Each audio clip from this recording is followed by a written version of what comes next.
Bismillahirrahmanirrahim. Assalamualaikum warahmatullahi wabarakatuh. Innal hamdalillah nahmaduhu wa nasta'inuhu wa nastaghfiruh wa na'udzu billahi min sururi anfusina wa min sayyiati a'malina.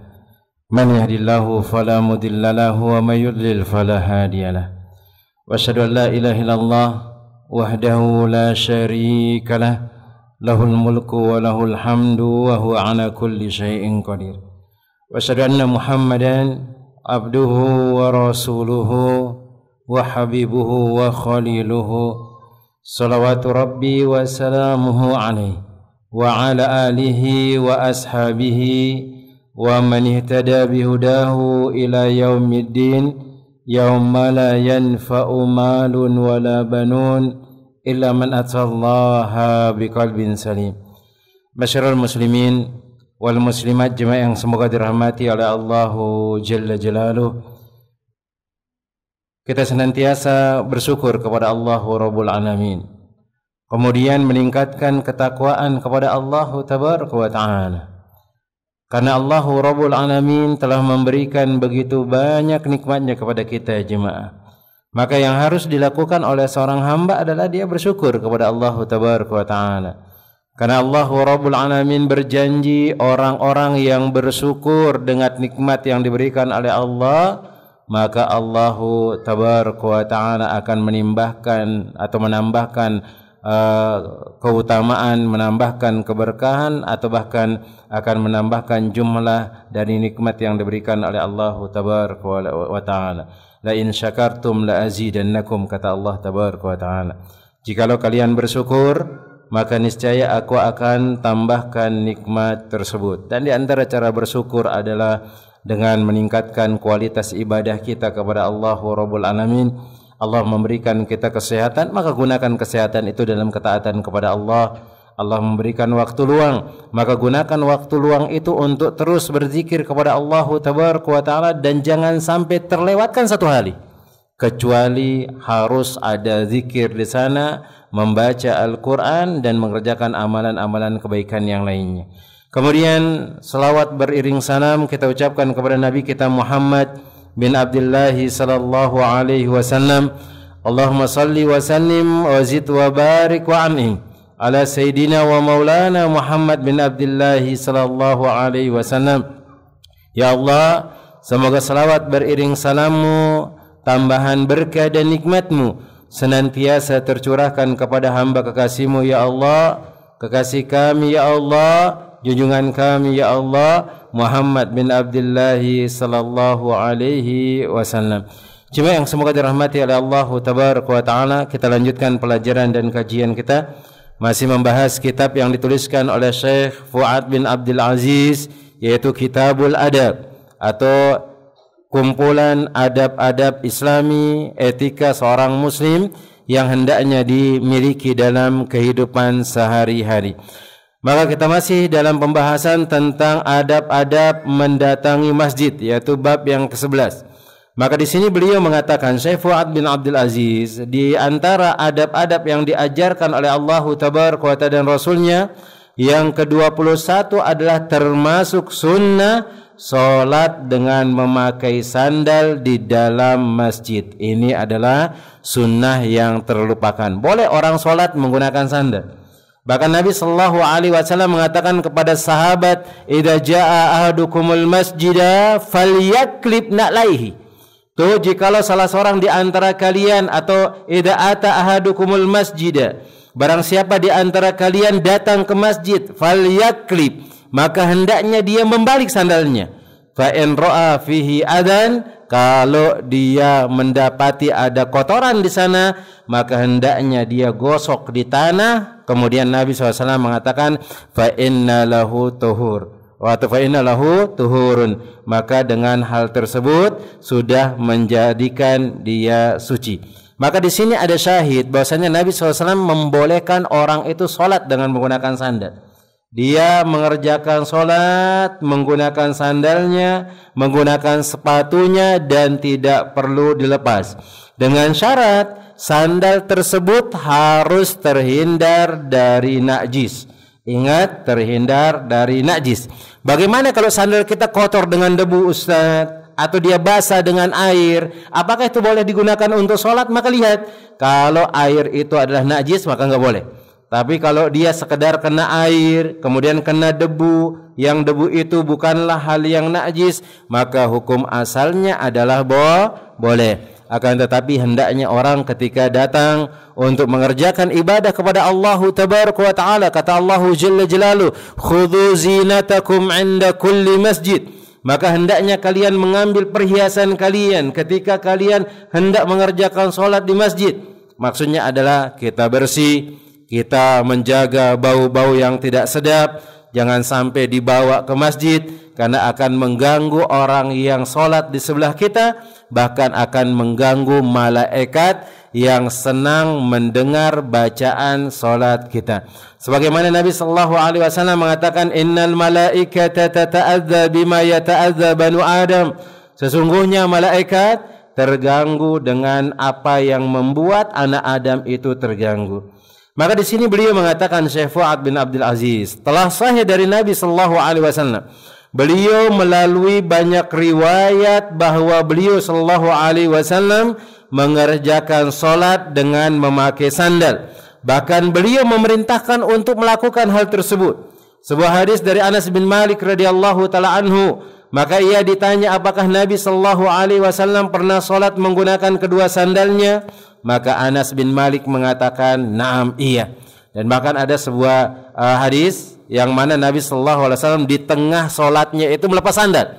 Berarti di awal solat beliau menggunakan sandal. Pas di tengah-tengah solat, ketika sudah mendapat 2 rakaat misalnya, beliau melepas sandal. Akhirnya pun dilihat oleh para sahabat pun ikut melepas sandal. Ini menunjukkan bahwasanya mereka solat menggunakan sandal.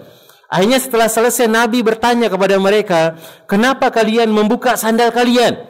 Maka mereka mengatakan, kami melihat engkau melepas sandal engkau ya Rasulullah, maka kami pun melepas sandal kami.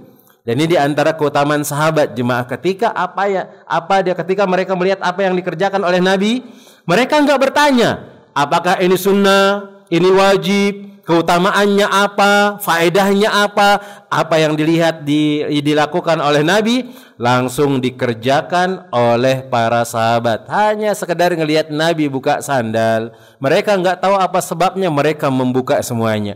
Nabi pun bertanya, kenapa engkau buka? Ya Rasulullah, kita melihat engkau membuka sandal engkau ya Rasulullah. Maka Nabi SAW mengatakan, tadi ketika di pertengahan solat, malaikat Jibril datang kemudian mengatakan ada kotoran di sandalku, maka aku pun melepaskan sandal tersebut. Itu yang dilakukan oleh Nabi SAW. Kemudian dan diriwayatkan dari Abu Sa'id Al-Khudri radhiyallahu taala anhu, dia berkata, Rasulullah sallallahu alaihi wasallam mengimami salat para sahabat. Oh, ini yang kita sebutkan tadi. Tiba-tiba beliau melepaskan kedua sandalnya dan melakukannya di samping kiri beliau, atau meletakkan sandal tersebut di samping kiri. Dan ketika para sahabat melihatnya, mereka pun melepaskan sandal mereka.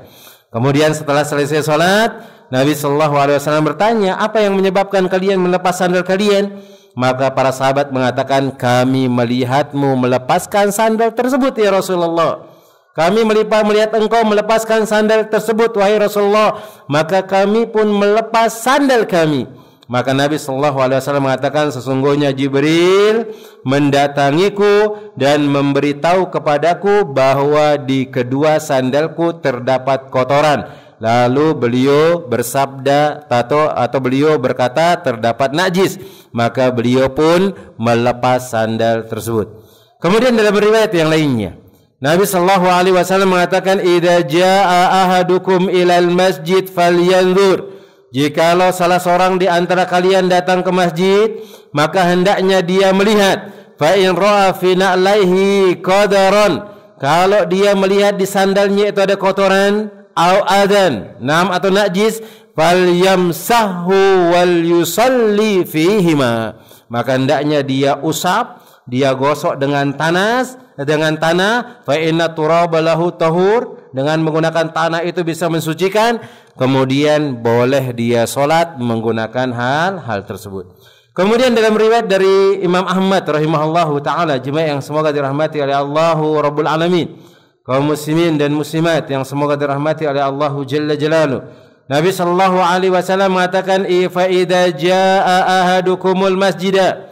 Apabila salah seorang di antara kalian mendatangi masjid, falyaklib, maka hendaknya dia membalik sandalnya. Falyaklib na'lahu, dia membalik sandalnya.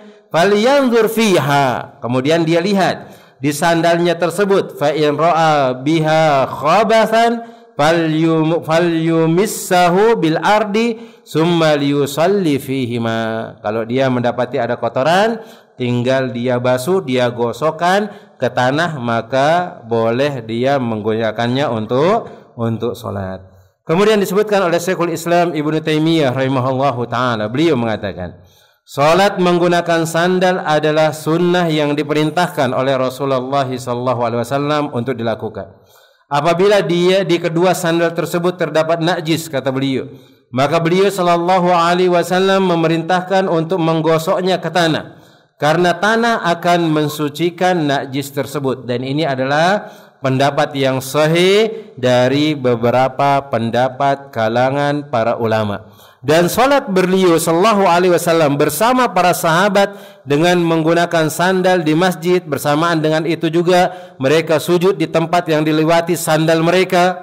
Karena ternyata orang-orang, ketika disebutkan di antaranya dari Ibnu Umar kalau enggak salah, beliau mengatakan, dahulu aku pernah masuk ke shop membawa ontaku, kata beliau.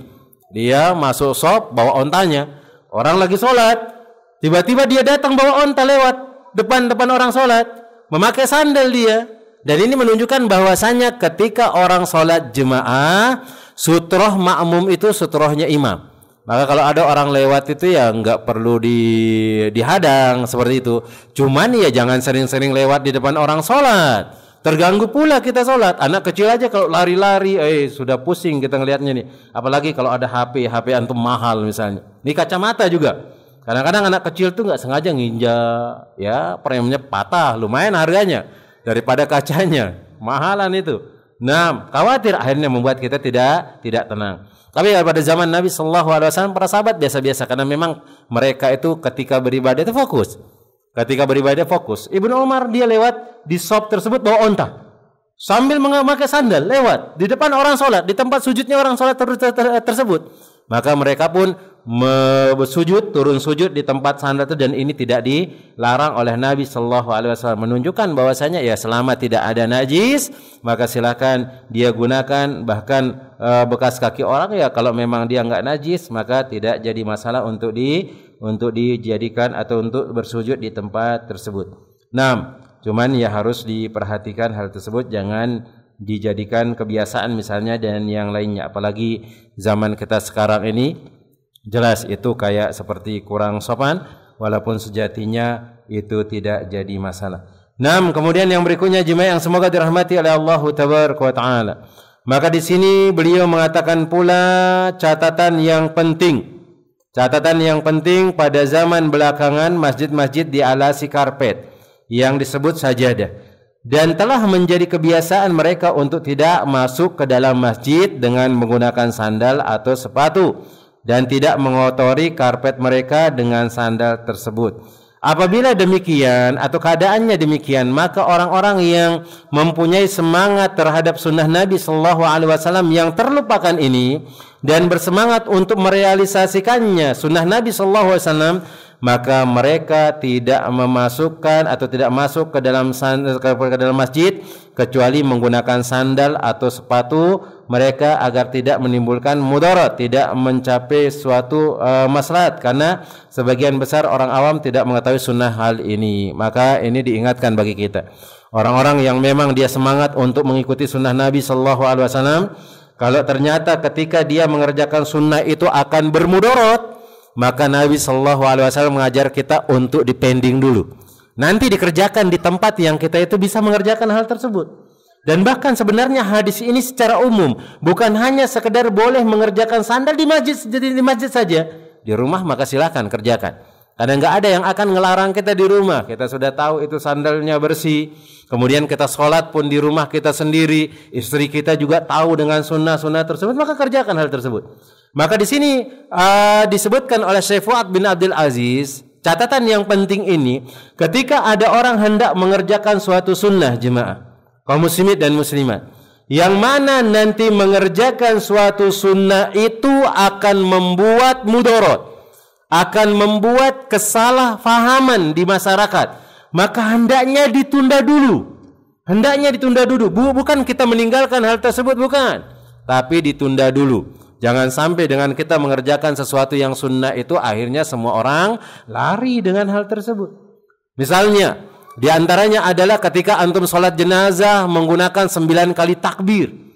Boleh 9 kali takbir? Boleh. Disebutkan oleh Nabi SAW, dilakukan oleh para sahabat. Sholat jenazah itu bukan 4 kali takbir saja jemaah.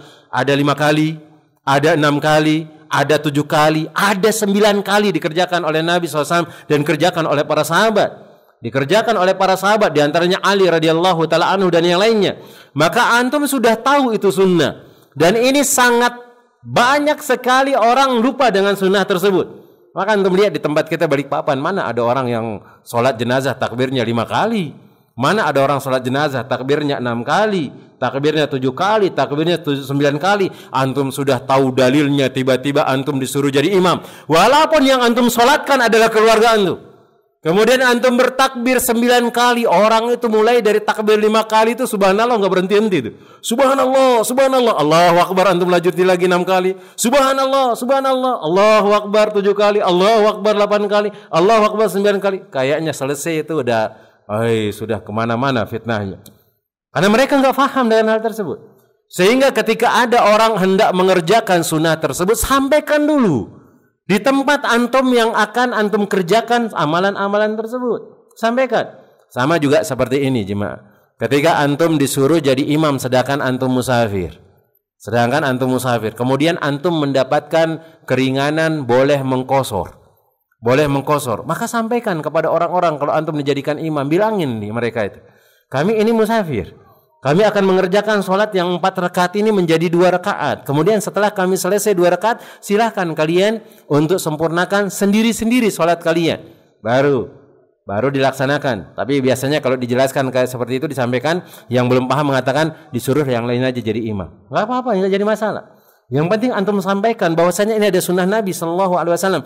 Kemudian ketika mereka faham dengan hal tersebut, kerjakan hal tersebut, karena banyak di antara kita yang melalaikan sunnah-sunnah tersebut. Salat menggunakan sandal, salat jenazah 5, 6, 7, 8, 9 kali takbir. Itu banyak kita yang lalai dengan hal tersebut. Yang kita enggak bisa mengerjakan hal tersebut jemaah. Nah, maka kalau kita mau semangat juga kita sampaikan. Sama juga seperti antum jadi imam, kemudian antum juga ajari mereka orang-orang yang ketika mau sholat Idul Fitri misalnya, sholat Id, maka sampaikan ini yang wajib, ini yang sunnah, supaya mereka tahu. Ketika antum lupa takbir yang 7 kali di awal, akhirnya mereka enggak bingung, kenapa kok imamnya tiba-tiba Allahu Akbar, Bismillahirrahmanirrahim, dia baca bismillah langsung, membaca Al-Fatihah, membaca ayat, kemudian dia ruku, kemudian dia selesai rakaat pertama, naik ke atas, kemudian dia takbir 5 kali. Dia lupa dengan takbir yang 7 kali. Maka kalau seperti itu yang terjadi karena antum lupa, sampaikan kepada mereka. Salat Id yang takbirnya 7 kali dan 5 kali itu hukumnya adalah sunnah. Cuma Nabi SAW tidak pernah meninggalkannya. Kalau orang luput dari hal tersebut, maka tidak ada kewajibannya. Dan takbir 7 kali dan 5 kali itu dilakukan sebelum membaca jemaah. Sebelum membaca. Dan itu yang diajarkan oleh Nabi SAW dan disebutkan oleh Aisyah radhiyallahu taala anha.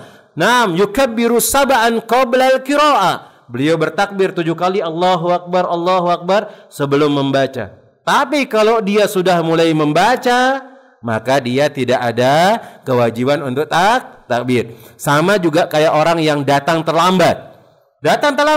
Antum datang terlambat, orang sudah mulai sholat hari raya, sudah memulai bacaan, maka antum enggak perlu takbir 7 kali Allahu Akbar kemudian mengikuti imam. Enggak, karena takbir itu dikerjakan sebelum membaca. Ini di antara sunnah-sunnah Nabi SAW kita sampaikan. Kemudian kalau memang orang paham dengan hal tersebut, baru kita kerjakan. Ingat, poin yang penting yang disebutkan oleh Syekh Fuad bin Abdul Aziz, kalau ada hal yang sunnah atau sunnah Nabi sallallahu alaihi wasallam, kemudian ketika antum lakukan akan bermudarat, contohnya menggunakan sandal atau sepatu, antum datang di masjid kampung-kampung di luar sana yang tidak faham dengan hal tersebut, pakai sepatu antum masuk, pakai sandal antum masuk, ya siap-siap antum akan diusir dari masjid. Siap-siap orang akan heboh, akan mengatakan kepada antum aliran sesat. Kok tiba-tiba dia sholat dengan sandal dan sepatu? Padahal ada hadis yang sahih dari Nabi sallallahu alaihi wasallam. Itu karena mereka tidak faham, maka tunda dulu untuk mengerjakan hal tersebut. Kalau antum nggak bisa di masjid, maka kerjakan di rumah. Nggak bisa di rumah, maka kerjakan di mana yang bisa antum kerjakan sehingga tidak terjadi fitnah dan yang lainnya. Kemudian kita katakan, maka silakan antum sampaikan supaya mereka itu paham dengan hal tersebut. Kemudian kalau misalnya dengan menggunakan sandal tersebut aman dari pengingkaran orang-orang awam, kemudian lalu suara mereka, kemudian yang lainnya, maka silahkan boleh digunakan. Nah, silahkan boleh digunakan dengan syarat ya harus dilihat juga kebersihan karpet, kemudian memperhatikan juga jangan sampai dikotori. Dan siapa yang ingin merealisasikan sunnah Nabi sallallahu alaihi wasallam yang ini, hendaknya ia solat memakai sandal di rumahnya, kata beliau. Ketika bertamasya, ketika berpergian, atau di masjid yang jemaah solatnya menggunakan sandal dan sepatu mereka, boleh, silakan. Antum kalau ingin lihat orang sholat pakai sandal itu ya itu yang di TV-TV, yang di Masjidil Aqsa, yang dia di emperan sholat Jumat, itu pakai sepatu, pakai sandal. Orang-orang yang ada di kota-kota besar di luar negeri, kayak ada di Amerika, kadang mereka membuat Jumat pakai sandal mereka sholat. Karena memang itu boleh. Karena memang itu boleh, dengan syarat dia harus memperhatikan kebersihan dari sandal tersebut. Nah, jangan sampai kena najis. Kemudian yang berikutnya jemaah yang semoga dirahmati oleh Allah Tabaraka wa Ta'ala, kita memasuki yaitu yang ke-22, adab-adab wanita menghadiri masjid. Ini terkhusus bagi wanita. Maka beliau mengatakan tidak ada yang menghalangi seorang wanita untuk datang ke masjid. Enggak boleh dihalangi. Enggak ada yang menghalangi. Silakan wanita boleh datang ke masjid. Bahkan Nabi sallallahu alaihi wasallam, dan disebutkan oleh Allah Tabaraka wa Ta'ala tentang hal tersebut, Nabi SAW mengatakan, la tamna'u ima Allahi masajidallah. Jangan kalian tahan wanita-wanita hamba Allah untuk datang ke masjid. Boleh, silakan. Akan tetapi di sana ada adab-adabnya. Maka beliau mengatakan di sini, dan ia tidak sepantasnya dilarang jika ingin mendatanginya, yaitu mendatangi masjid, selama itu tidak melakukan sesuatu yang terlarang dalam tinjauan syar'i. Ingat, kita beribadah kepada Allah Tabaraka wa Ta'ala itu sesuai dengan syariat Allah Tabaraka wa Ta'ala, bukan semau mau kita, jemaah. Agama Islam itu sesuai atau mengerjakan ketaatan itu sesuai dengan apa yang diajarkan oleh Allah dan Rasulnya, bukan semau mau kita. Bukan yang penting kita enaknya kayak seperti ini, Ustaz. Maka enggak ada. Sesuai dengan yang dilihat dan yang ditinjau oleh syariat. Hal ini sangat jelas disebutkan dalam hadis dari Ibnu Umar radhiyallahu taala anhu. Nabi sallallahu alaihi wasallam bersabda, "Idza sta'dzanat imra'atu ahadikum ilal masjidi fala yamna'ha." Jikalau istri salah seorang di antara kalian minta izin untuk datang ke masjid, jangan kalian melarangnya. Tapi ada adab-adab yang harus ditunaikan untuk laki-laki, untuk perempuan tersebut. Kemudian disebutkan dari Lajnah Daimah, dibolehkan bagi seorang muslimah mengerjakan sholat di masjid, silakan boleh. Cuman yang kita sampaikan yang telah lalu, sholat di rumah itu lebih banyak pahalanya daripada di masjid. Kecuali kalau memang ada keutamaan-keutamaan di sana. Ada majlis taklim, ada kumpul untuk mengingat Allah, maka silakan. Ada belajar di sana yang dia tidak dapatkan ketika dia sholat di rumah, maka jelas itu adalah tambahan pahala. Maka boleh dia datang ke masjid, tidak boleh suaminya melarang dia untuk datang ke masjid. Maka kemudian selama wanita itu berada dalam keadaan tertutup, bagian badan yang haram dilihat oleh laki-laki asing pun tidak nampak, atau yang haram yang dilihat oleh laki-laki asing dan tidak boleh ditampakkan. Kemudian setelah lajnah melampirkan beberapa dalil dari Al-Quran dan Sunnah Nabi SAW, Maka beliau mengatakan, dan ini adalah nas-nas yang sangat jelas menunjukkan bahwa seorang muslimah yang telah berpegang teguh dengan adab-adab Islam dalam berpakaian, menghindari setiap perhiasan memikat yang menimbulkan fitnah, menjadikan orang-orang lemah imannya cenderung kepadanya, agar ia tidak dilarang mengerjakan solat di masjid. Ini beberapa syarat yang disebutkan. Pertama apa? Dia datang ke masjid itu dengan aurat yang tertutup. Jangan dengan aurat yang kebuka, semuanya kelihatan. Datang ke masjid kemudian solat. Apa yang kita mau banggakan dari hal tersebut? Bukankah yang memerintahkan kita untuk menutup aurat adalah Allah? Yang memerintahkan kita solat adalah Allah? Maka dua-duanya tutup kemudian kerjakan solat. Jangan pas datang ke masjid saja baru menutup auratnya. Ingat, menutup aurat itu hukumnya adalah wajib. Tidak ada tawaran bagi kaum muslimat untuk mengatakan, Ustadz kan hati kita belum dijilbabi. Kapan kita akan menjilbabi hati kita kalau kita tidak mau berjilbab? Nah, kapan kita mau menjilbabi hati kita kalau kita tidak mau berjilbab? Maka dilihat apa kata para ulama, kita bisa itu karena biasa. Maka kalau pengen hati ini bisa berjilbab, ayo biasakan diri berjilbab dulu. Kalau pengen jadi baik, ayo biasakan lidah ini untuk mengatakan kata-kata yang baik. Seperti itu. Jangan mengatakan nanti hati saya berjilbab. Sejak kapan? Kapan kita mau hati kita berjilbab? Karena jika hati itu nggak ada kepalanya, jemaah. Bagaimana dia mau berjilbab? Apa yang dia mau tutup dari hatinya dan yang lainnya, seperti itu. Ini adalah perintah dari Allah Tabaraka wa Ta'ala, laisa lahumul khiyar. Tidak ada pilihan bagi seorang kaum muslimah. Allah Jalla Jalaluhu memerintahkan dia untuk menutup aurat, wajib baginya. Kalau dia tidak menutup aurat, dia dapat dosa.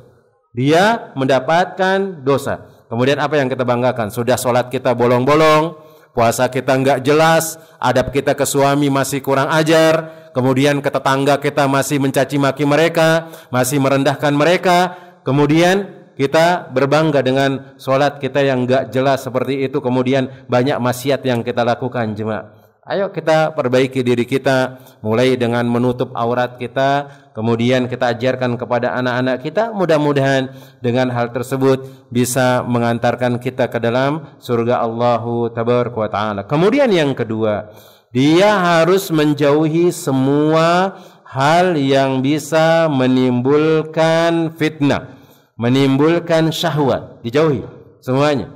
Contoh kayak seperti ada kadang minyak wangi itu membuat orang terangsang, jemaah. Hati-hati, jangan pakai seperti itu. Kadang-kadang perempuan itu menggunakan minyak wangi itu supaya ketika ada orang mencium baunya itu merasa terpikat dia. Hati-hati dengan minyak wangi tersebut.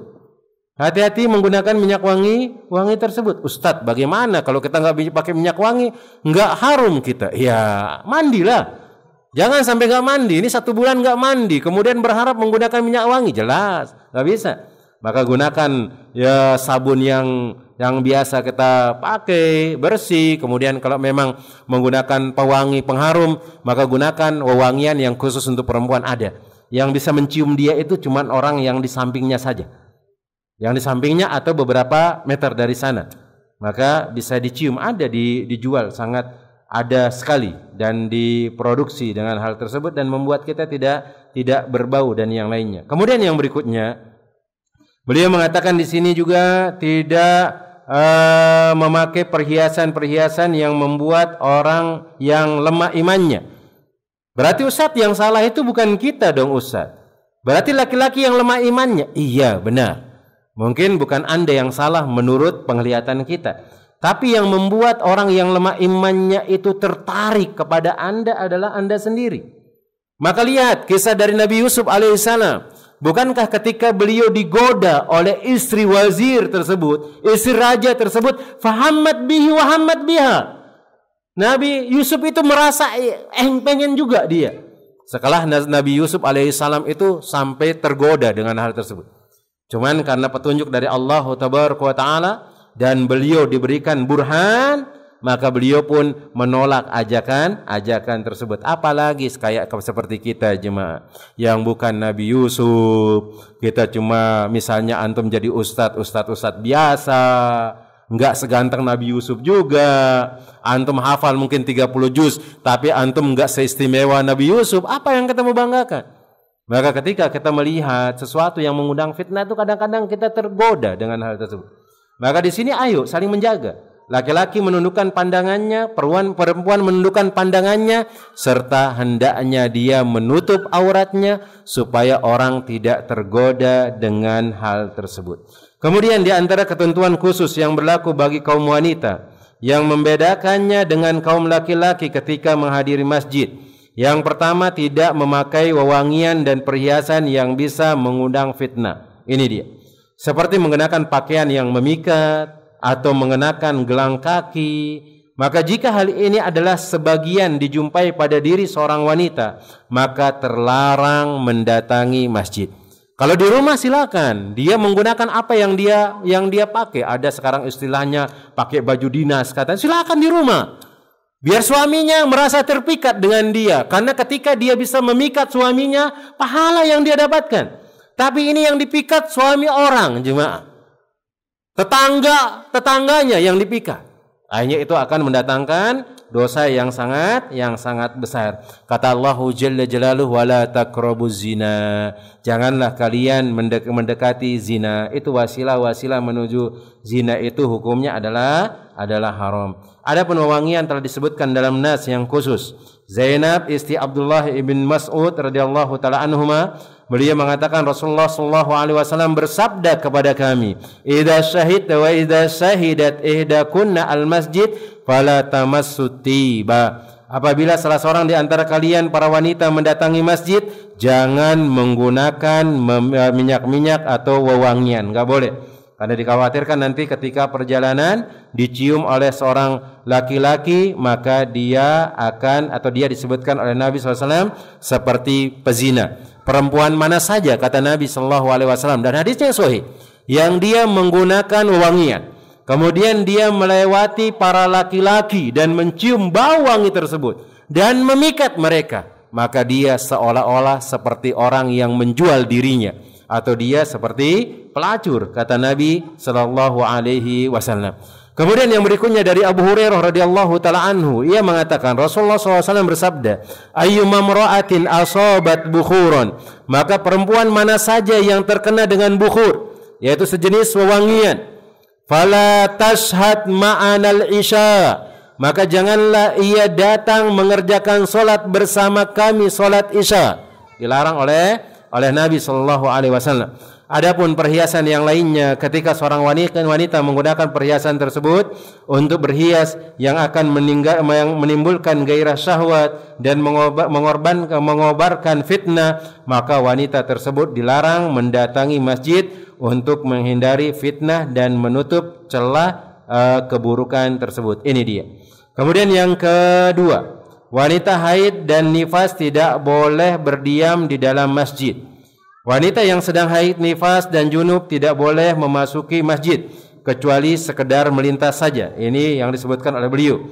Cuman ada nanti disebutkan dari ulama yang lainnya yang tidak dibolehkan itu terkhusus bagi orang yang junub. Adapun orang yang haid dan nifas kemudian nanti ada keperluan dia di sana, maka dibolehkan. Nanti kita akan sebutkan di sini ucapan beliau. Maka wanita yang sedang haid, nifas dan junub tidak boleh masuki masjid kecuali jika sekedar melintas saja, berdasarkan firman Allah Subhanahu wa taala, wala junuban illa abiri sabilin hatta tagtasilu. Janganlah pula wanita yang dia sedang dalam keadaan junub menghampiri masjid kecuali hanya sekedar berlalu saja hingga kamu mandi. Dan jelas dalam ayat ini adalah junub yang disebutkan. Di antara dalil yang melarang wanita haid masuk ke dalam masjid, wanita nifas dikiaskan kepada wanita haid, adalah hadis yang diriwayatkan dari Aisyah radhiyallahu taala anha. Ia mengatakan Rasulullah sallallahu alaihi wasallam bersabda, ambillah untukku tikar kecil di dalam masjid. Aisyah berkata, aku sedang haid ya Rasulullah. Maka beliau mengatakan, sesungguhnya haidmu itu bukan pada tanganmu untuk ngambil tikar tersebut. Haidmu itu bukan pada tanganmu. Maksudnya yang najis itu darah haidnya. Tangannya enggak jadi mengapa memegang sesuatu. Kemudian dan yang lainnya. Kemudian disebutkan pula tentang perkataan Aisyah ini, aku sedang haid, menunjukkan bahwasanya wanita haid tidak boleh masuk ke dalam masjid dan tidak juga berdiam di dalam masjid selain yang dikecualikan. Dan sebab dilarang hal ini karena khawatir salah satu bagian masjid itu dikotori najis darah haidnya. Karena tidak kayak seperti sekarang. Dahulu orang kalau haid itu pembalutnya itu dari kain. Kalau kepenuhannya netes, jemaah. Beda kalau sekarang ada pembalutnya yang lebih bagus. Misalnya sampai 10 jam, ada 12 jam, jemaah. Maka merasa aman dia dengan hal tersebut. Maka di antara ya sebab dilarangnya wanita haid itu masuk ke dalam masjid. Kemudian dibolehkan bagi wanita yang istihadah untuk masuk ke dalam masjid dan itikaf di dalamnya. Akan tapi dia harus menjaga sampai jangan sampai ia mengkotori masjid dan najis. Aisyah radhiyallahu taala anha meriwayatkan bahwa sebagian dari ummul mukminin melakukan iktikaf dalam keadaan al-mustahadhah. Mana ini disebutkan dan disebutkan oleh ulama yang lainnya, maka dibolehkan kalau memang ada keperluan khusus bagi wanita yang haid saja. Adapun yang junub enggak. Karena orang haid ini kan bukan dia yang memiliki kuasa untuk dirinya haid enggak haid. Dan ini waktunya lama. Beda dengan orang yang junub. Beda orang yang dan junub, dia bisa langsung mandi dan dia boleh langsung masuk ke dalam masjid. Tinggal masuk kamar mandi, dia guyur semua tubuhnya, silakan basah semua anggota badannya, maka itu sudah cukup untuk mandi junub. Adapun yang disunahkan, maka ada yang berwudu, kemudian dia siram sebelah kanan, kemudian sebelah kiri, kemudian dia siram semua tubuhnya. Nah, kemudian yang berikutnya jemaah yang semoga dirahmati oleh Allah Tabaraka wa Taala, yang terakhir tentang adab yang dikhususkan bagi seorang wanita yang hendak datang untuk ke masjid, yaitu solat di belakang sop laki-laki dan tidak bercampur dengan mereka. Ini sopnya itu di belakang laki-laki, tidak bercampur berbarengan. Tapi bagaimana dengan Masjidil Haram, Ustaz? Itu Masjidil Haram kayaknya sudah dibuat aturan, tapi ya kayak seperti itu. Karena susah memang ngatur orang-orang di luar dari orang-orang Saudi. Kalau orang-orang Saudi mereka sholatnya ada jemaah. Antum lihat kalau di televisi itu ada kotak kecil jemaah, kalau dilihat dari atas itu khusus untuk perempuan di sana. Mereka sholat. Cuman ketika antum umroh kemudian pas musim haji itu ya kadang ada orang yang takut istrinya terlepas. Akhirnya nanti kehilangan, susah juga nyarinya. Sudah pembimbingnya entah kemana, dia nggak bisa pakai bahasa Arab, seluas gitu lagi Masjidil Haram, pusing dia. Akhirnya banyak orang-orang itu ya berpegangan sama istrinya kemudian sholat di samping-sampingnya. Ya mudah-mudahan mungkin ini adalah darurat yang mana pada kondisi tersebut itu dibolehkan. Tapi yang jelas pemerintahan Saudi itu sudah memberikan ada tempat khusus untuk wanita sholat. Ada tempat khusus untuk wanita sholat. Bagi yang pernah pergi berumrah maka dia tahu tempat tersebut. Nah, shop kaum wanita di masjid berada di belakang shop kaum laki-laki. Dan semakin jauh shop wanita dari shop laki-laki maka semakin baik dan lebih utama bagi wanita tersebut. Seperti yang diriwayatkan dari Abu Hurairah radhiyallahu taala anhu, ia berkata, Rasulullah sallallahu alaihi wasallam bersabda, khairu sufufir rijal awwaluha. Sebaik-baik saf laki-laki itu yang paling depan. Wa syarruha akhiruha, dan yang paling buruk adalah yang paling terakhir. Wa khairu sufufin nisa'i akhiruha, dan sebaik-baik saf perempuan itu yang paling belakang. Wa syarruha awwaluha, dan yang paling buruk itu di depan. Ini kalau memang enggak menggunakan tabir jemaah. Karena dikhawatirkan kenapa kok kita dilarang paling depan Ustaz? Karena lebih dekat posisi kita dengan laki-laki dan lebih kelihatan pula aurat laki-laki tersebut dari wanita. Karena kalau wanita mengangkat dahulu kepalanya, kadang betis laki-laki itu kelihatan, kadang juga ya tersingkap pahanya kelihatan. Tapi kalau bertutup insyaallah itu aman, apalagi kalau jauh dari sop dari laki-laki. Tapi beliau mengatakan di sini Nabi SAW, sop yang terbaik itu untuk laki-laki paling depan, yang buruk paling belakang. Untuk wanita itu paling belakang itu yang terbaik, yang paling depan itu yang buruk. Karena dekatnya laki-laki kepada wanita akan membangkitkan gazwalak syahwat dan menggerakkannya. Kadang-kadang kita kan kalau dekat dengan perempuan di belakang nih kita sholat, biasanya di kampung-kampung kalau kita sholat nih nggak ada tabir itu, ada cewek jemaah, janda lagi, jandanya janda perawan jemaah. Nah, atau anakan satu mungkin masih muda. Kadang kita ya tambah semangat kita beribadah, pengen supaya disanjung. Oh ini nyocok jadi suami ini walaupun jadi istri kedua misalnya, seperti itu. Nah ini yang dikhawatirkan. akan timbul syahwat dengan hal tersebut. Sehingga kita diperintahkan agak jauh dari perempuan untuk mengerjakan ibadah. Supaya kita tidak teralihkan fokus kita. Yang kita tujuannya sholat ternyata tujuannya untuk mencari jodoh atau mencari pendamping. Maka jelas itu adalah perbuatan yang dilarang oleh Allah Tabaraka wa Ta'ala dan Rasulnya. Dengan demikian akan hilangnya inti dari ibadah sholat, yaitu khusyuk ketika mengerjakannya. Oleh karena itu syariat menganjurkan agar laki-laki semakin jauh dari wanita dan wanita pun jauh dari laki-laki walaupun di dalam masjid. Dan di antara anjuran pembawa syariat yaitu Nabi sallallahu alaihi wasallam menjauhkan laki-laki dari kaum wanita di dalam masjid. Apabila beliau salat, beliau diam sejenak di tempat beliau salat agar kaum wanita berpaling sebelum kaum laki-laki. Ini di antara yang dilakukan oleh Nabi SAW. Kalau perempuan itu ikut datang ke masjid yang dia nggak ada tabirnya, karena dulu nggak pakai tabir jemaah. Tabirnya itu gelap jemaah, malam hari. Karena gelap, karena lampu nggak kayak seperti ini. Bahkan disebutkan ketika wanita itu sholat datang ke masjid itu di waktu golas. Waktu golas itu jarak 1 meter lebih itu kita nggak bisa mengenali rupa teman kita jemaah. Dia duduk samping aja baru tahu.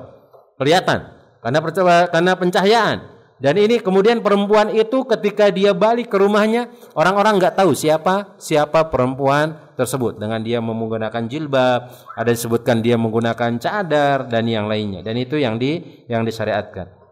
Kemudian di sini beliau mengatakan dan dari Ummu Salamah radhiyallahu taala anha istri Nabi sallallahu alaihi wasallam bahwa apabila kaum wanita di zaman Rasulullah sallallahu alaihi wasallam telah mengucapkan salam dalam salat wajib, mereka langsung berdiri jemaah, langsung berdiri pulang.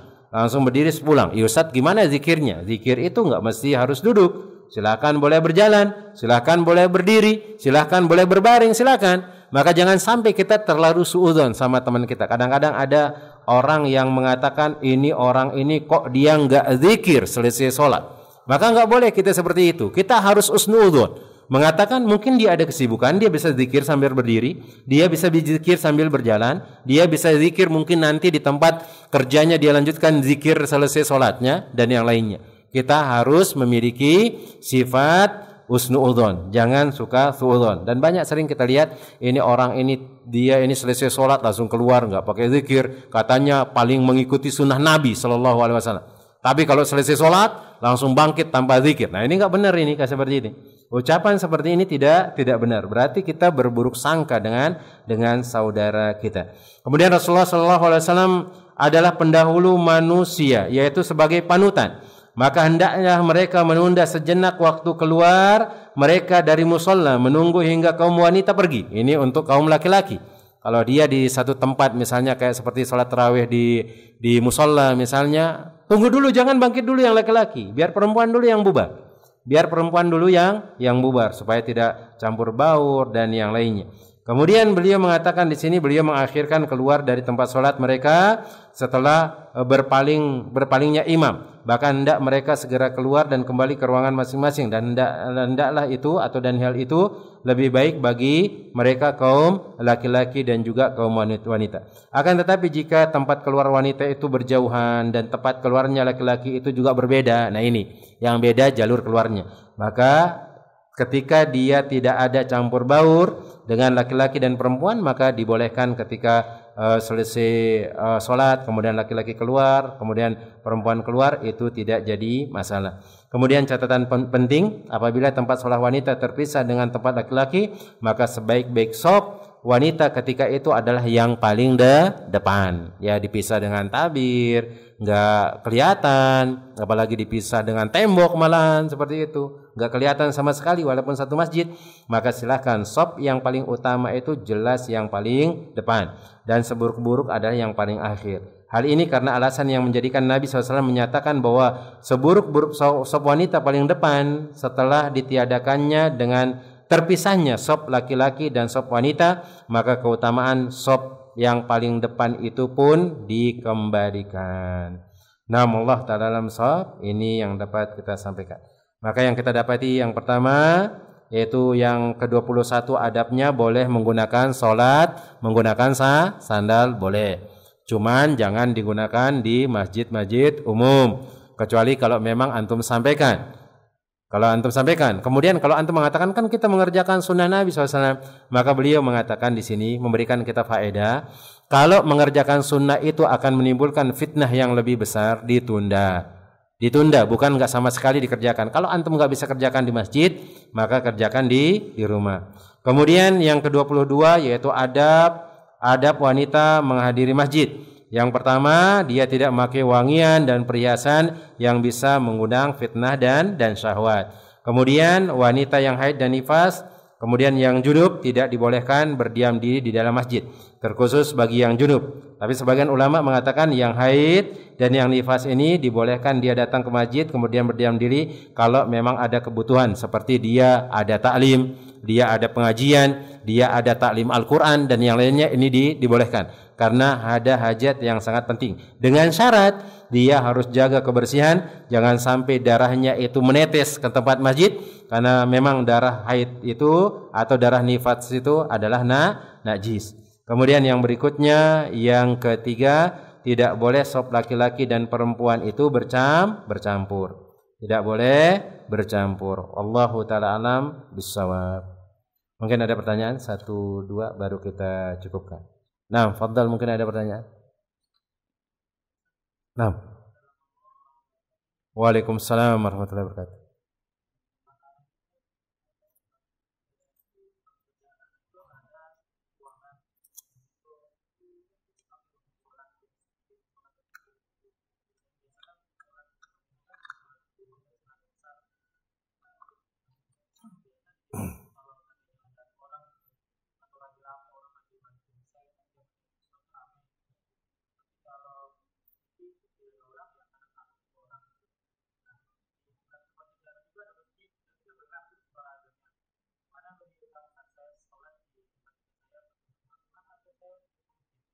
Jemaah, di sini ada pertanyaan. Di tempat kerja itu ada tempat sholat, dibuat musola kecil di sana. Tapi kadang-kadang ada orang yang sholat, kadang-kadang nggak ada. Kalau lagi banyak rame, banyak yang hadir rame. Tapi kalau lagi nggak ada orang, 1-2 orang aja yang sholat. Sedangkan di seberang jalan sana ada masjid besar. Mana yang lebih utama? Kita katakan yang lebih utama itu jelas ketika kita bersolat berjamaah itu dengan banyak orang. Itulah diantara sebabnya sholat itu dikatakan sholat berjamaah, sholat bersama orang yang banyak. Nah, kalau bisa ke sana itu lebih utama. Jelas yang lebih banyak itu lebih utama. Nah, apalagi kan di tempat kerja itu cuma 2 orang misalnya. Ayo ke tempat orang banyak. Sehingga kita bisa nyambung tali silaturahmi kepada orang, kita bisa mengenal orang. Oh, ini loh teman-teman kita kaum muslimin dan yang lain. Dan banyak sekali faedah ketika kita sholat di tempat yang ramai. Nah, walaupun dibolehkan, karena kan sholat berjamaah, minimal jemaah itu 2-3 orang dan seterusnya. Nah, tapi kalau memang bisa ke masjid yang lebih ini, maka silakan. Allahu ta'ala alam bissawab. Nah.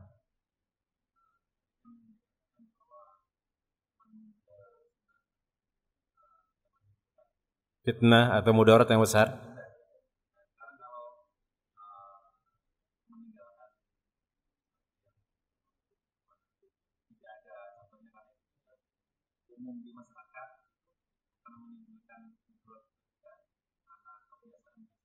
Jemaah. Di sini ada pertanyaan. Tadi kan kita mengerjakan sunnah, kemudian akan timbul mudarat yang besar, belasan permasalahan. Maka Nabi SAW mengajarkan kita ditunda dulu, bukan tidak dikerjakan. Tapi bagaimana sebaliknya? Ada suatu amalan yang enggak disyariatkan oleh Allah Taala. Tapi kalau kita enggak ngikutin dia, mudaratnya sangat besar. Mudaratnya apa dulu jemaah? Antum harus lihat mudarat. Oh, sekedar dibilangin ini. Bilangin misalnya, ini enggak senang dia kayak ini, kayaknya alirannya beda dengan aliran kita. Kalau itu masalah akidah, antum tinggalkan. Kalau itu masalah, ini permasalahan masalah yang sunnah saja yang kita boleh tunda. Tapi kalau masalah akidah jelas, kita harus tetap kerjakan. Misalnya mau sholat di sana, nanti kalau antum sholat di sana nanti ada yang cemohkan sama antum, jangan antum tinggalkan sholat. Karena kalau antum tinggalkan sholat gara-gara cemohan orang lain, itu namanya syirik, disebutkan oleh para ulama. Kesyirikan itu, kita meninggalkan ibadah gara-gara orang lain. Kemudian sebaliknya bagaimana? Ada acara-acara yang misalnya acara-acara apa yang misalnya ada kesyirikan di sana. misalnya membuat sesajen di sana misalnya, dan memang nggak ada contohnya dari Nabi, bahaya, kemudian kita di lingkungan seperti itu, maka tinggalkan. Orang cemoohkan kita itu paling cuma beberapa kali saja. Yang jelas ketika antum bermuamalah dengan mereka, antum jangan bawa-bawa permasalahan tersebut. Masalah ini ya sudah, masalah itu saja antum nggak senang sama mereka.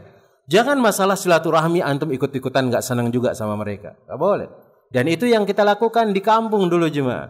Anak awal-awal dulu itu banyak orang mengatakan ini aliran sesat, ini seperti ini seperti ini. Oh dia nggak senang seperti ini. Kita sampaikan dengan yang bagus. Adab itu yang terutama. Kita sampaikan ini. Kemudian ketika ketemu sama orang yang ngomong seperti itu, salamin dia. Walaupun mungkin awalnya nggak mau salam sama antum. Tiap ketemu, Assalamualaikum. Dengan wajah antum ceria. Tapi ketika antum ketemu sudah nggak salam, muka antum sudah jelek, gimana dakwah itu bisa tersebar? Akhirnya terjadilah beberapa bulan sampai beberapa tahun yang berikutnya terjadi. Masya Allah, kita sama mereka aman-aman saja. Kalau ada gotong royong, kita yang paling depan. Kita yang bantu mereka. Ada pembagian sembako, kita yang kasih mereka. Ada pembagian daging, kita yang kasih mereka. Sehingga mereka tahu, oh hanya sekedar permasalahan ini saja yang nggak dibolehkan seperti itu. Hanya kita rukun, ya sudah, itu keyakinan antum kerjakan, ini keyakinan kita, ini kita kerjakan. Tapi kita terus sembari berdakwah, kita tunjukkan adab tersebut jemaah. Karena lama-lama mereka akan mikir juga dengan hal tersebut. Dan anda dapati jemaah dengan adab yang bagus. Maka ketika anda pas pulang liburan, mereka bertanya, iya ya, adat seperti itu kok membuat kita susah katanya. Akhirnya mikir sendiri. Kok membuat kita susah? Yang seharusnya kita lagi seperti ini kesusahan, kemudian untuk memenuhi kebutuhan. Kenapa kok kita harus bayar utang, kemudian gali sini, gali sana, dan seterusnya. Akhirnya tambah stres pula dengan hal tersebut. Nah, adapun seperti itu, maka silakan antum cari alasan supaya lebih reda. Kemudian kalau memang itu masalah akidah, maka tinggalkan hal tersebut. Insya Allah nggak nyampe dibunuh antum sama orang-orang di sana. Alhamdulillah kita ketika meninggalkan hal tersebut paling dikatakan, oh ini aliran sesat, dia nggak mengikuti adat. Tapi kita sampaikan dengan adab yang bagus. Sampaikan dengan adab hadis. Ini dari Nabi SAW. Silakan kalau dia mau terima, alhamdulillah. Kalau mereka nggak terima, ya sudah. Tapi ternyata ketika kita dulu pernah debat sama salah satu, bukan debat, diskusi sama salah satu orang yang mencetuskan hal tersebut. Sekarang anaknya disekolahkan di sekolah kita. Walaupun beliau itu masih dalam keyakinannya seperti itu. Nah, keyakinannya seperti itu. Karena banyak orang nggak mau meninggalkan itu karena ya masyarakat sudah banyak ngikutin dia. Kemudian dia yang bisa mengajari, mungkin ada sebagian kebaikan yang bisa mereka ajari, cuman harus ikut dengan adat tersebut dan yang lainnya. Nah, Allah Ta'ala alam bisawab.